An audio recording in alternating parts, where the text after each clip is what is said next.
നിലാവിൽ യമുനയുടെ കരയിൽ നക്ഷത്രമെണ്ണിക്കിടന്നവന് ഒരു വെളിപാടുണ്ടാകുന്നു. എന്താ?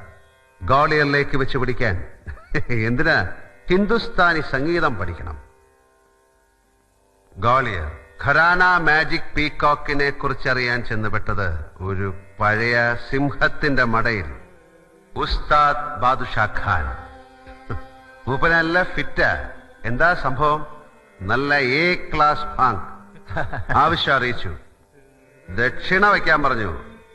ഊരുതണ്ടിയുടെ ഓട്ടക്കീശയിൽ എന്താ ഉള്ളത്? ഒന്നുമില്ല.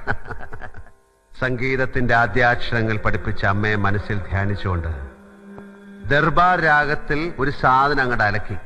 പാടി മുഴുവിക്കാൻ വിട്ടില്ല. ഇങ്ങനെ അങ്ങോട്ട് ചേർത്തങ്ങോട്ട് പിടിച്ചു. ഉസ്താദ് ഫ്ലാറ്റ്.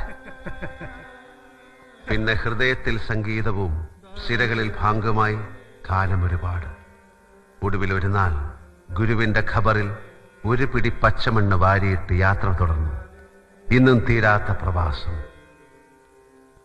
സഫറോं की जिंदगी जो कभी नहीं खत्म हो जाती है.